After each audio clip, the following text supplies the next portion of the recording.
Vivek Shah, CEO of Ziff Davis. I think most of you know what Ziff Davis is, but in case you don't, it is a leading global digital media company specializing in gaming, technology, and men's lifestyles categories, which reach over 120 million people a month. V, I've known him for a long time, so I can call him V. He was formerly Group President, Digital at Time Inc., overseeing its news, business, and sports properties. And previously, he served as president of the Fortune Money Group, which included the magazines Fortune, Money, Fortune Small Business, and the website cnnmoney.com. But, my friends, that is not all. Vivek is also on the board of directors of the Interactive Advertising Bureau and formerly served as its chairman. He has been named Online Publisher of the Year by Min, Innovator of the Year by B2B's Media Business, and he was also inducted into Min's Hall of Fame. And there's a little bit more. Vivek was also named to Crain's 40 Under 40, so a consummate underachiever. He is a graduate of Tufts University, but don't hold that against him because he is a lifelong Yankees fan. I'd like to bring Vivek up to the stage, have a conversation about digital disruption in the media business. V.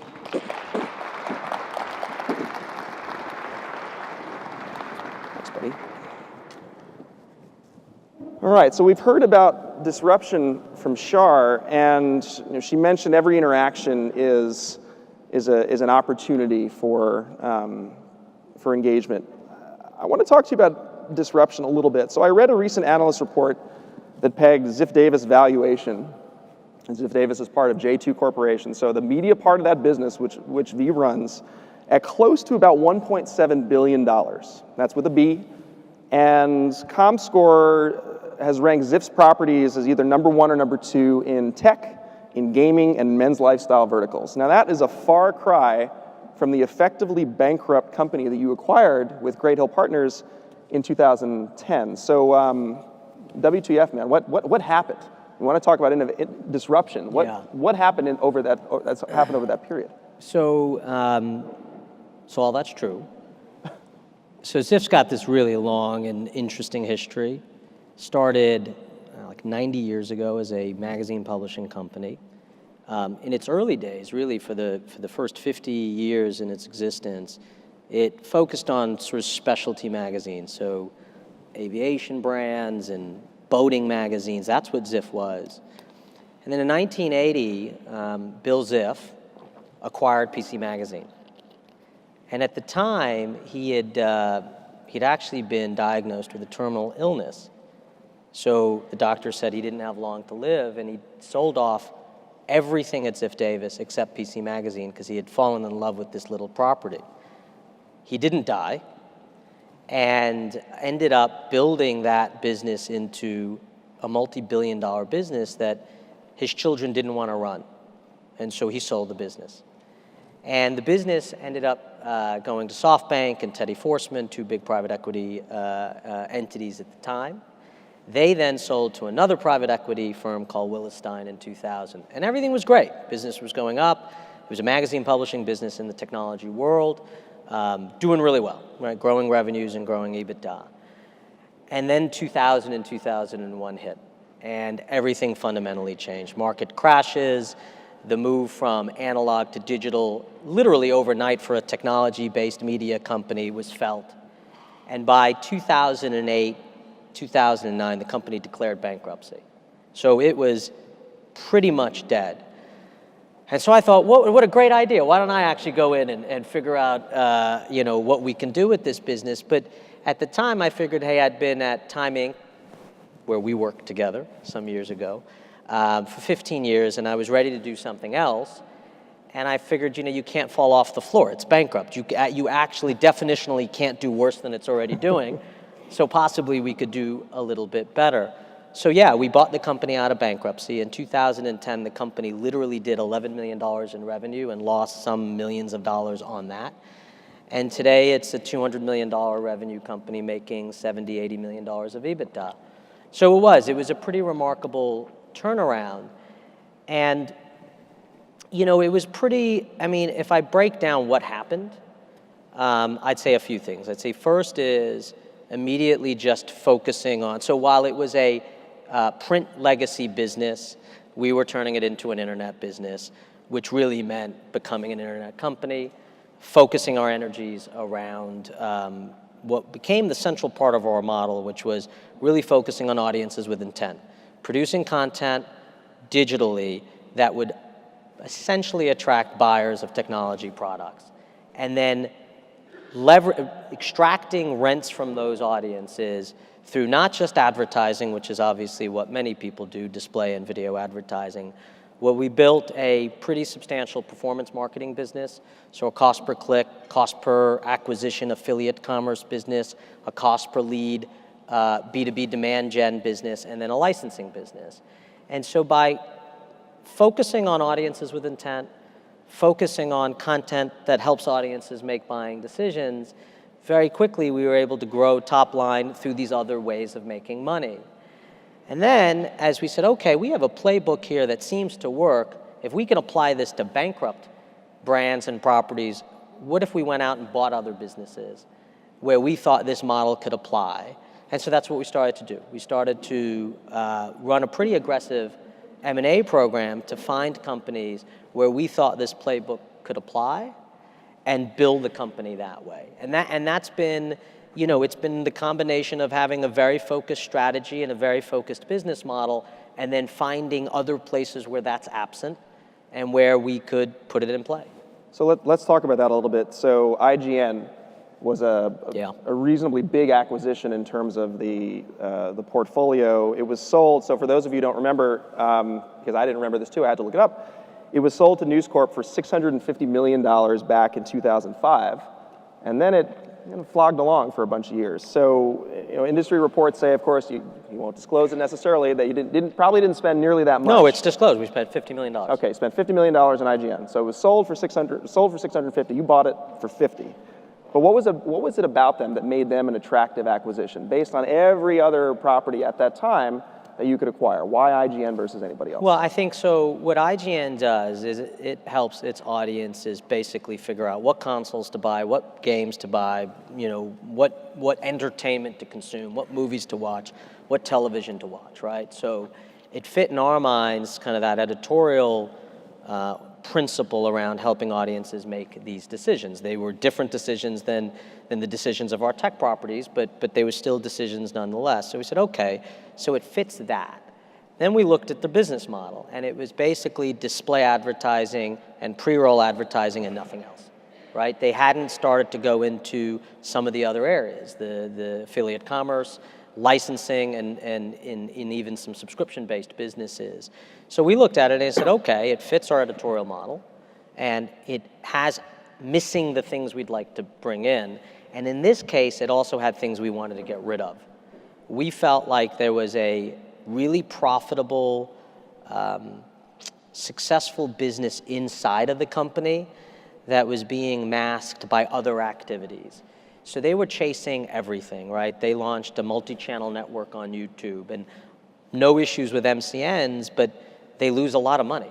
And so we saw they had an MCN business in there, because everybody had an MCN at that time, so let's have an MCN, but it was destroying value. Esports, which is professional gaming, so those of you who play video games or know about video games, there's actually professional video game activity. It's very big, it's hot. It's a company called Twitch that broadcasts a lot of gameplay that's doing very well. But we had a league. We actually ran a league. So we would hold tournaments. And I remember coming in and saying, look, I believe in esports, it's great, but we should be a broadcaster. We should be covering, right? We don't need to own the league. ESPN doesn't need to own the NFL to have a very successful business. By literally exiting those two businesses, we took what was at that time basically a money-losing business and immediately were able to recover profits. And then by focusing the business on what it really does well and building in these other ways of making money, it's been a home run for us, right? It's more profitable today than it's ever been in its history, much more than even when it was bought for $650 million. So, I do think that sometimes companies looking for growth start to go into these other areas that sound great, that they read about and everyone's buzzing about, but in the end distract them and often don't make money and I think change the focus. I remember when we went in to meet with the management team, we must have been an hour and a half into the meeting and no one even talked about the core business. They were talking about everything except what got them there. And it was that mindset that said, okay, that's an opportunity for us because that's something we can correct. It's easier to hit the delete button on things sometimes and create value than sometimes even creating things from scratch. Well, and on that point, so Janet Bayless, another former colleague of ours, in HBR a couple of weeks ago, she wrote about the future of media monetization depending on a couple of things. And what she said was, the future demands a balance between big ideas like sponsorships and branded entertainment that can only be developed through conversations and human ideation, and highly efficient media amplification strategies that can be best executed via technology, referring to programmatic. So you've got sponsorships and programmatic. Is that the right approach when you hear that kind of, here's advice to publishers? I'm not sure I understood that, but so I think, I go beyond that. I think if you're in the content business today and you have a single revenue stream, and that single revenue stream is display advertising, I think it's very hard. I think that you've got a few things conspiring against you. In the world of display advertising, what are the big themes? Fraud, right? Bot-based traffic that isn't actually human-based. If it is human-based, is it viewable? In other words, was the ad actually even seen? And then you have ad blocking, which is ads completely being removed from your experience and speeding up your browsing experience and maybe even making it, God forbid, better. So you have all these things going on that, the optimist in me says, okay, well, maybe that's going to have an effect on price going up because supply is going to come down and demand's going to be there and we're going to see a correction in price. By the way, I hope that happens. But there's another version of this that says, demand starts to diminish because people really question the validity of this ad product, right? What is this thing called display and banner advertising? And is this a good thing? And is this the way that I'm going to achieve all the marketing goals that I have for myself? So I think display right now is in one of those moments of just really struggling to really become the only basis for monetization. And I would say in the history of media, for the most part, we've had dual monetization models, right? There's been often a subscription model or a single copy model or a consumer model, as well as an advertising model. People look at television today, and the reason why the broadcast networks are doing so well, and everyone's, well, no one's watching TV, is they're getting retransmission fees, which is a new revenue stream. Essentially, they're getting consumer fees, whether the consumer knows about it or not. Cable networks, too. You're paying $5 a month for ESPN, whether you want to or not. And that may change, by the way. But those have all endured and done well because they have multiple revenue streams. So I think maybe what Janet's talking, she's talking, I think, about what to do in the display world, right? To do sponsored stuff that can't get blocked and is going to command high pricing, as well as creating programmatic inventory at the lower end of sort of the supply chain and pricing. I think that's true, I guess, but to me it goes beyond that. I think you've got to figure out other ways to make money, other ways to extract value from your audiences beyond display advertising. I couldn't stress that enough, and I'm grateful that we did that because I see the struggles on the display side of the equation, and it's not going away, and it's not going to be over. But I also think at the same time, if you want strong growth rates and you want to weather what I think is possibly a storm here or coming, you really need to figure out these other ways to make money. And so making money in the case of big media or big new media, couple of deals recently that I want to get your perspective on in terms of the media industry. So Axel Springer acquires Business Insider, who is a customer of Sailthrough's, $343 million, writing a check for 76 million or so monthly eyeballs.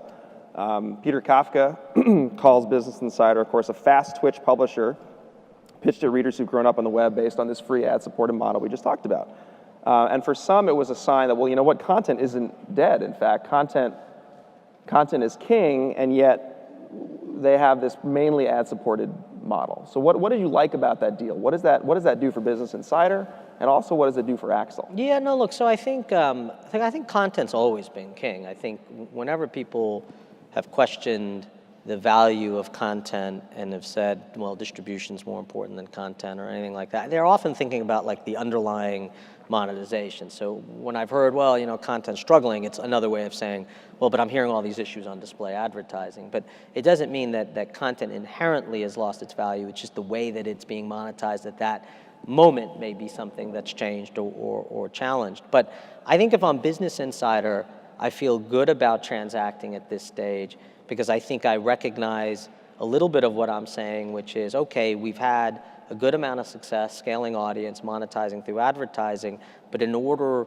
to get to the next level, I think we need to be part of something bigger, or I think we need to be part of something more diversified. They're basically, it's like a single stock portfolio, right? And they want to get into something a little bit more diversified. So I think it makes all the sense in the world for Business Insider, and I applaud them because I think they've done a really good job executing. I think from Axel's point of view, I think it probably brings them some perspective on content and audience creation, less probably on monetization. I think they probably think they can bring monetization to a platform like that and bring in other things, but really probably want a little bit of the talent and the know-how. And I think it's also, for them, it's a small bet. You have to put, it's like, this big multiple and all that kind of stuff. Yeah, but you have to look at the out-of-pocket. And for a company their size, it's not that big a risk. And so to me, I get it, and it makes sense. And then from my own selfish perspective, it's great because, anything that raises comps for anybody in the marketplace to start applying valuations. We enjoy comps that are positive and that are good. And you're going to see more of these. I think you're going to see more companies who are historically in the content business looking for up-and-coming content companies.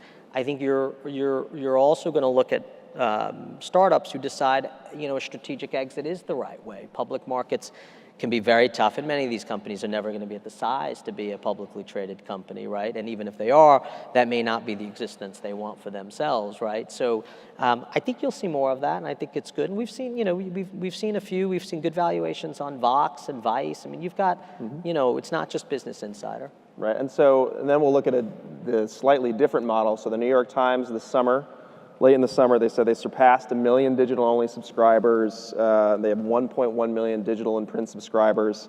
But that's a far cry from the 57 million or so monthly eyeballs that they get from the Times. A couple of weeks ago, the CEO, Mark Thompson, shared a document with employees about the New York Times' path to growth. And he seemed to be placing its media monetization on the future on reader revenue. And what he said was, we see ourselves as a subscription service first, which requires us to offer journalism and products worth paying for. Many of our competitors, and whether we're speaking of Business Insider or others, focus primarily on attracting as many uniques as they can with a view in building an advertising-only business. Now, 12% of New York Times readership delivers 90% of its revenue.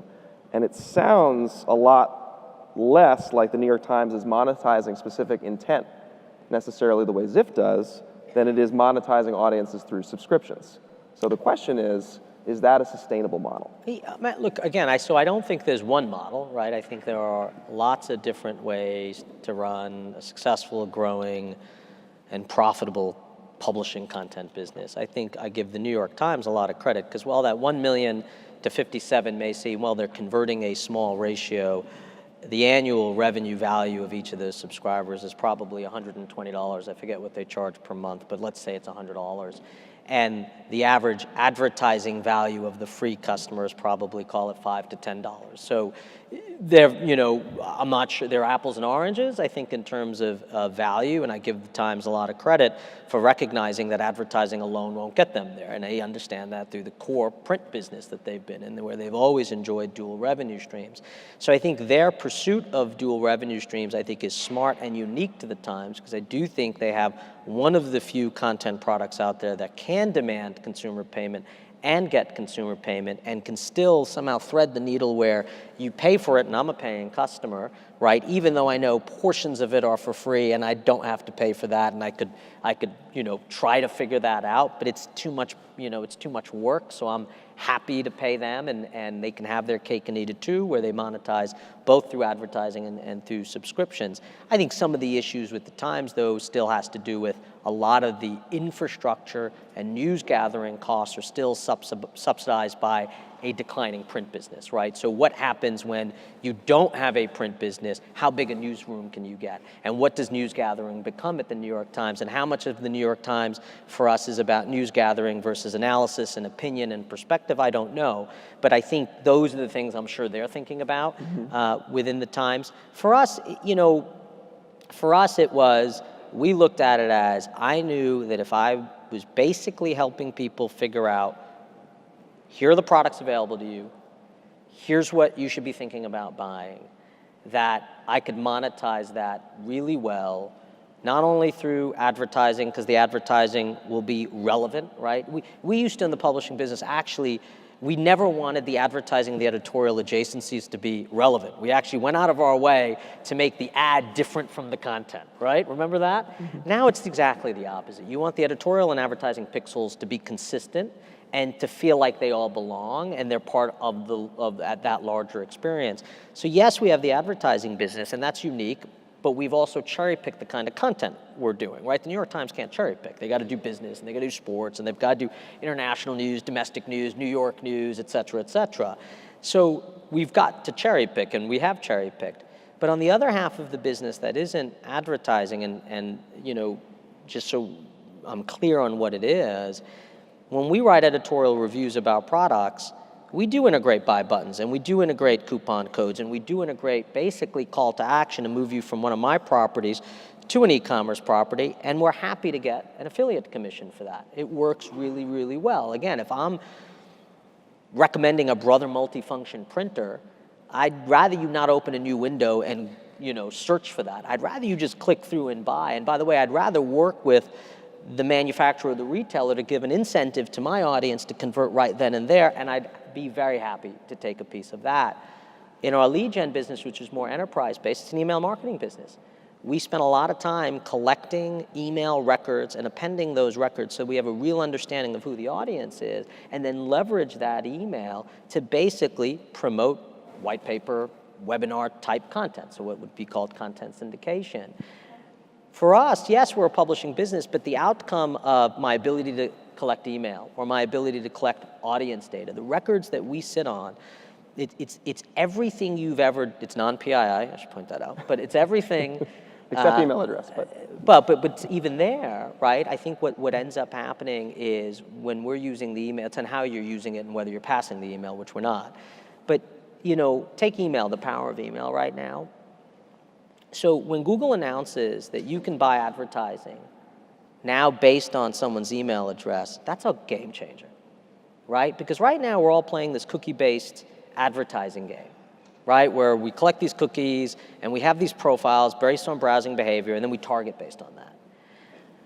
What Google is saying is, well, wait a minute, don't you have a database, or Facebook has been doing this, but don't you have a database of email addresses where you have a lot of information on who that person is, what they're interested in? Now we're going to allow you to leverage that email address and basically target whenever there's an email match within the Google ecosystem. And by the way, whenever you use Google now, if you've not noticed, you're always logged in. It's almost impossible to be logged out. You're always logged into a Google experience. So now they're using the email as the key to target it, not cookies. And that has two advantages. One, cookies are questionable right now in terms of how effective they are, how often they get deleted in a lot of environments where cookies can't be dropped. But two, the richness of information attached to the cookie, I do not think matches the email. So even having email to actually not do email marketing, having email to do advertising targeting, I think becomes a very big and interesting opportunity. So take this to our business. We're literally sitting here saying, okay, how do we leverage our own first-party email database that has all these records and I have job titles and I understand what technology you have installed at your workplace, and how do I use that to target advertising in a smart, responsible, and effective way for our clients? So, I think these things are all coming together in some ways, and so when I look at it, it's again, it just comes back to how do I convert my consumers of information into consumers of products and services sold by others. That's how we think. We think about how do we convert? How do we bring you along the path? Because at the end of the day, no advertiser buys advertising or marketing services to fund content. They don't sit around like publishers and talk like that. The purpose of their marketing is not to fund my content. The purpose of their marketing is to sell stuff. I need, therefore, for my marketing services and advertising to help them sell stuff. And that is really where we have to be focused. There are other models that are big reach, big advertising plays, but that's Facebook. Let them do that. And by the way, they have the same mindset when it comes to using data to turn their audiences into customers. So let's talk about that monetizing for purposes of product. There are a number of publishers that content companies want to be commerce companies want to be content companies. We saw this blend happen with Thrillist and Jack Threads. Thrillist also a sale-through customer, although they recently split up those businesses. So what's your take, and we see these models cropping up here and there, what's your take on one or the other happening, either content companies trying to become commerce companies trying to become content companies? So I'm gonna speak to the content piece because that's where I come from, right? But I draw a distinction. So I think what I'm not saying is I want to own an online store. What I'm not saying is I want to be a merchant of record. I'm not saying I want to be an e-commerce company. I want to enable sales at e-commerce companies. That's what they do. And they would be glad to pay me to produce customers for them. That is the greatest form of marketing you can do, right? So I think the opportunity for publishers who are in the service business, who are helping people make travel decisions, consumer finance decisions, automotive purchase decisions, if you're doing that, you're already informing and influence a purchase decision, but you're probably not getting compensated for it. And so what I'm suggesting is that you put in the pieces that allow you to be compensated for it. And by the way, I think the sellers of those products and services would love to compensate you for it. What I'm not saying is you change your editorial approach to stack the decks. You produce the content you produce, and then you add in that connective layer. But that doesn't mean like, okay, Ziff's going to open up a BestBuy.com competitor, or IGN is going to create a GameStop.com competitor. More than happy to work with Best Buy, more than happy to work with GameStop. I think the example you provided was more of the I'll have a retail business and I'll have an editorial business, but I'm not sure how they connect, right? Like I don't know, what one has to do with the other. And actually you run into more of a conflict because maybe your editorial is trying to sell your store's product. We're agnostic. We have feeds from 1,200 merchants, right? So there's plenty of people with whom we can work to create that monetization event. Well, and V, also, let's talk about that a little bit in terms of editorial. So we talked before about editorial content, church and state, the blend or not the blend. Editors, at least conversations I've had with other large publishers, there tends to be still a mindset, at least with a certain generation of editorial, that it's editorial first, data-driven decision second. Are you making that at Ziff, at least, when you got there? Was there a data-driven mindset around editorial? Everything like as tactical as, hey, look, we need to make sure we have a proper tagging strategy in place because the kinds of unique experiences we want to create as a publisher, perhaps powered by sell-through, requires that we have great tags, great metadata associated with our content. Yet there are tons of publishers that struggle with this. And I'm wondering in terms of what's the mandate? Does the mandate have to come from the publisher, the CEO? Does the mandate have to come from editorial? How do we bridge that gap? Or how does the publishing industry bridge that gap? I mean, I think there are a few elements to the question, right? So I think first is the degree to which you're using data to inform what you produce. Editorial talent has always enjoyed the discretion of producing what they thought the audience wanted.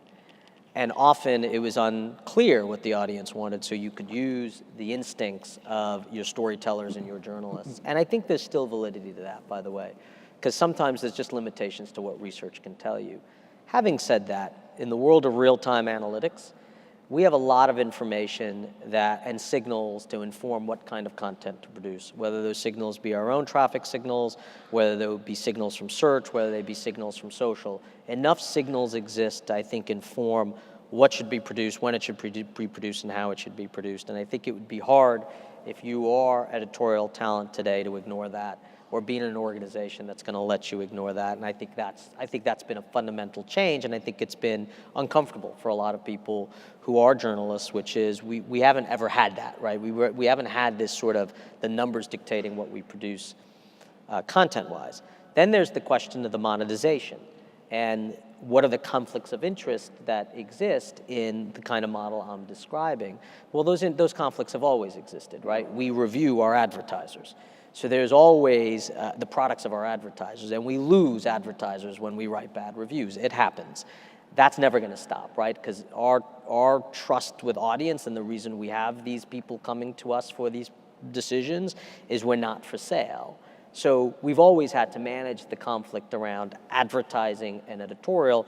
The fact that we're integrating and incorporating click to buy and affiliate clicks and lead gen forms, that doesn't add any more to that equation. It's something we've understood. And listen, if a product is a bad product, then we're going to tell the audience it's a bad product. And yes, that product's probably, the maker of that product's not going to be happy. But more times than not, they're more interested in sitting down and understanding what happened and what they can do to improve the service or the experience. But I think you have to be data-driven, and you have to be somewhat financially driven too. I think it's, Henry Luce used to be at Time Inc. You always had to quote Henry Luce. It's in my blood. But it's like, I think he had some statement about, our goal is to inform, but our purpose is to make money. And it's a fair statement. You really need that mindset from everybody in the organization. So that's a really interesting perspective, V. Before we wrap up, we'll have time for a few questions. I know a handful of people said, I got a question for V. Or Vivek. You can call him Vivek. When you know him a little bit better, they can call him V. So the last few years, we've heard a lot about mobile. We've heard a lot about native. What's on your horizon in terms of either what you're thinking about as an investment thesis or something that you're watching more closely than average? I think the $70 billion US television ad market is going to move to mobile video very fast. And I think it's because of what Facebook is doing and Snapchat and Twitter. Those experiences are, one, dominating our mobile usage, and they've all become receptacles for video advertising. It's amazing. If you spend the next day or so looking at how often you're seeing video inside any of those experiences, it's jaw-dropping. So as a content creator, you need to be in those platforms, in my opinion.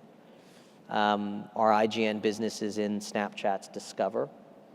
The volume of views we're seeing for IGN in Snapchat is bigger than IGN anywhere else. It's astonishing. And we're the 12th largest channel on YouTube. So you can imply to that it's bigger than YouTube for us. And it's 4 weeks old.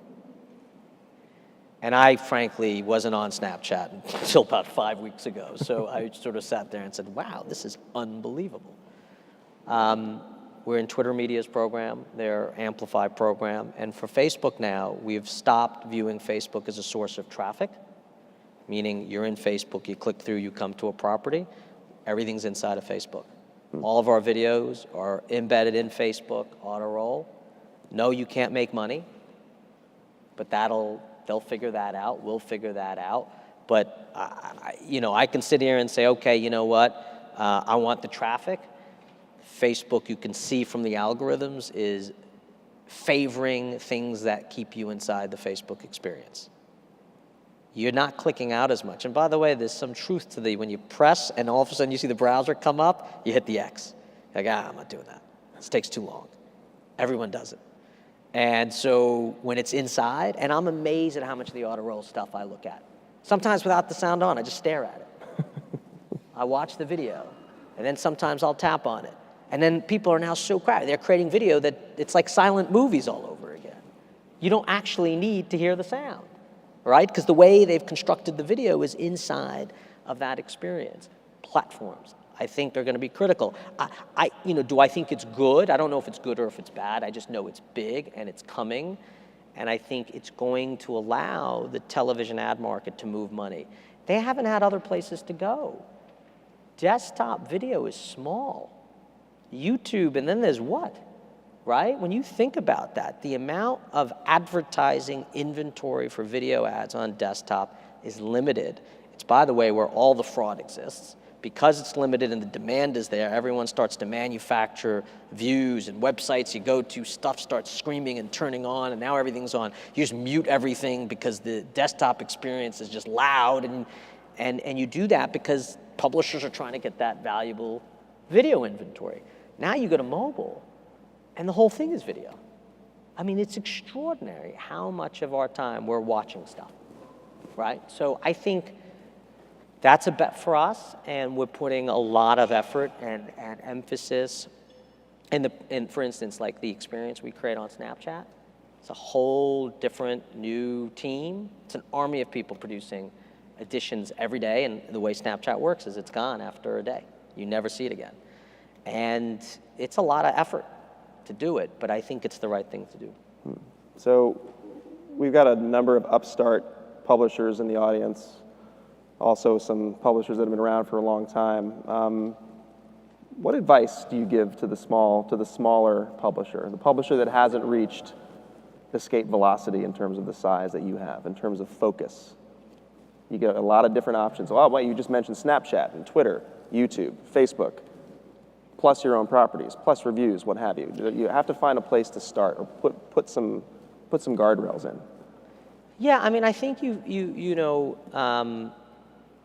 look, every business is in a different market and a different situation, so it's hard to not sound, platitudinal about this stuff. But I do worry that I'm going to create content, it's going to create page views, the programmatic RPM is this. I think that model's hard. The page views with programmatic fill model, I think, is hard. So maybe I'll say that's what I wouldn't do. But if you can figure out, when we started, I'll give you for instance. So when we started in 2010 and we had no scale and we had literally no inventory to sell anybody that wanted to buy ads from us, we created a trading desk. That was the first thing we did. We said, well, we have audiences with intent. We just don't have any ad inventory because none of them are coming to our websites enough. They read a review and they're done. It's not like they're coming every day to check sports scores, weather, and all the things you do every day. So I said, I have no return frequency, but I have valuable data. This was 2010, so nobody was really thinking this way. So we went out and we created a trading desk where we collected our data, our cookie data, and then basically bought ad inventory off of our properties on whatever property we could match against the cookie, and then resold that to our clients. That was the first thing we did. And the business went like this because they kept hearing about, there's these real-time exchanges and we don't know how to interact and what are we supposed to do? And we said, we got this figured out. We'll be your general contractor here. We understand this. And that was what we were immediately able to go out. So we weren't having a page use discussion. And that gave us the time to do a lot of other things. Now, over time, other people showed up to that dance, and it's not a unique thing anymore, this idea that you can collect data and arbitrage in ad exchange environments. But you remember, 2010, that was a pretty new thought, and certainly not from a publisher. And they trusted us, like, oh, I know Ziff Davis, I trust you guys, you've been doing this for a long time. Right, great. So we'll put money towards that. So my advice is, you gotta find that hook, right? What is that thing that is gonna differentiate and gives you the time, I think, then to build the scale and build the pieces that you're looking to build. Well, and it also sounds like what you said before in terms of email being suddenly this new identifier that has gone from inconsistent to persistent. and from this cookie business to now this email business. We I think it gives a every leg up for M&A we everyone. look at, we ask everything we can. We try to understand what the email database looks like. Yeah. I think email is very powerful. It's very powerful as a direct vehicle. It's now very powerful as a identifier and profile vehicle, and it's actually a very mobile-driven thing because we're reading our emails on our mobile devices, right? And so, and by the way, if your emails are on desktop and mobile are the same, that's like the first thing to solve, right? I mean, it's very different experiences, right? So I'm sure you guys can help solve some of those problems. Maybe. So, all right, so lightning round, then we'll do a handful of questions. Facebook, friend or foe? Friend. Native, here to stay, never left, or fading fast? Never left. Never left. Internet of Things, hype or ripe? Oh, I think that's for real. Mets or Cubs? I'm gonna have to say Yankees. I mean, you know, I'm still trying to figure out how we can get back in. All right, well, maybe next year. So I think we've got time for a handful of questions from V. We have runners in the gentleman over there. Questions from the audience. I know that gentleman, in fact, has a question because question over here. Real quickly, you talked about how, Facebook, the whole feed is becoming kind of the ubiquitous thing. You're going to get your news off of this. It sounds also like email is going to be the other feed where you get your data. But is email advertising, digital display advertising, outside of native, do you see that shrinking? I mean, where is that even going to go? And you're at digital display everywhere or inside of email? Inside of email. It's not a priority for us, which doesn't mean that it's not the right thing. It's not the area we focus. It's interesting you bring that up because I bet if I looked at the opens and then I looked at the volume and said, okay, how much inventory can we put in there? That might be interesting enough, but I think we often use email to drive an action that isn't necessarily an advertising action, right? Whether that's to create traffic for our properties, whether that's to create a lead for a partner, whether that's to create direct traffic from the email to a partner. Really, it's trying to do those things, and I think the unit value of those actions are greater than what it would be if we placed advertising, but maybe you could have your cake and eat it too, I suspect, right? But our guys are so focused on optimizing for those other events that I think they've ignored that. But since I have so much digital display everywhere else, it's not like I need more. You know what I mean? It's like banner inventory is not my problem, right now. And so that's probably why we haven't. But I don't know. I'm sure there are others who would say, I've built an entire business around advertising inside the email. Good question. Other questions? Question over there. All right, so you talked about two things. You talked about display ads and finding other ways to drive revenue streams. And you also talked about Facebook and how they sort of try to keep the reader on Facebook and keep them there. So part of our job, I work at Sailthru if you couldn't tell, but part of our job is to help recirculate traffic on the website so you get more eyeballs on your ads and you also have chances to sell or to upsell subscriptions. So, but what I'm seeing across a lot of different websites is that you see you see companies renting out audiences via linking services. And so, I can't tell you how many times I've seen, 10 ways to get bigger biceps tomorrow, or take a look at these celebrities and what they look like now. So, what is your take on this idea of renting out audiences, driving traffic away from your website? And is there a way to strike a nice balance between recirculation and driving the traffic away? So you're talking about like Taboola and Outbrain and stuff like that? Yes, I am. Okay. So I'll tell you why publishers deploy them on their pages and then why they also buy in those markets. The effective revenue per thousand is interesting enough for many publishers to deploy those links and lose whatever traffic they're going to lose because they've sent the person off and they're not possibly coming back, right? And so I think we're always looking at RPM analyses like that, right? When we run advertising, effective advertising should actually send people off of your website. So I think there's enough of a understanding that, it's the trade between what do I get now versus I kept them and I recirculated them and how much could I make? And I think everyone has to do that math. And if the math says, you know what, I can send them out and that's attractive to me, then you go do that. On the other side, I think what CREs have done is that other sources of legitimate paid traffic. Now, we don't buy traffic, so I'm not the expert on this, but I know the math. You can't, as a publisher, buy search advertising today. It's too expensive. You're going to be elbowed out by e-commerce and actual marketers who are looking to sell products because the cost of the referral from search is so much more than whatever monetization that visit can create. But the CREs are now priced, the content recommendation engines are priced such that if you want to buy traffic into your property, you're Business Insider, and you're getting high RPMs in your technology section, but you're running out of inventory, you can profitably arbitrage CRE traffic into those pages and make a margin. That's why they buy in those marketplaces as well. I think it's all math, right? It all comes down to what works, what makes sense. And some people, by the way, use those recommendation links to just recirculate internally. Some will drive out, some will drive to other publishers, some will drive to marketers who have content that is, branded content or publisher content. But I understand we've worked with these entities. We use them in some places more than we use them in other places. And on that, in terms of what Calvin mentioned before, teeth whitening, celebrity, this, that, the other, like it seems like that part of the experience is certainly not what you would hope to have as a great experience as a reader. The user experience. So like you had a question about math, like there's math and then there's also quality. And I've seen lots of publishers move away from quality.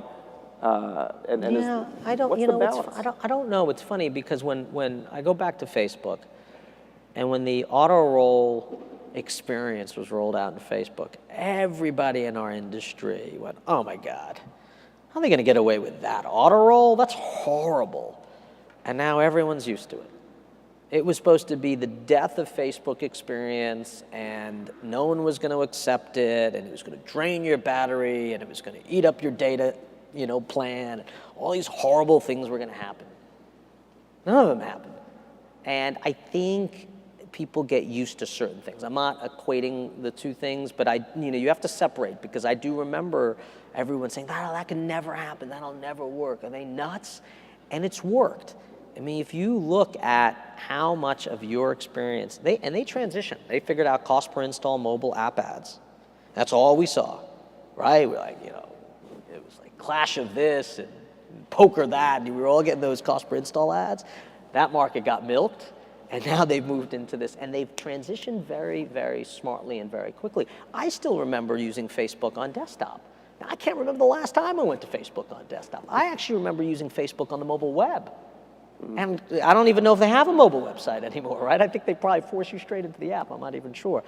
Point is, I think these things, users can grow to accept experiences faster than I think we sometimes think they can, and will tolerate things in ways that we sometimes think they won't. So toleration, moderation, and innovation, I think are those are the three points that we want to make with V. But I want to thank V for taking his time today. It was an awesome conversation. And just remember, again, 2010 to 2015, bankrupt business into a multi-billion-dollar business. It's a hell of a story. So V, thank you very much. Appreciate it. Thank you. All right. Thank you.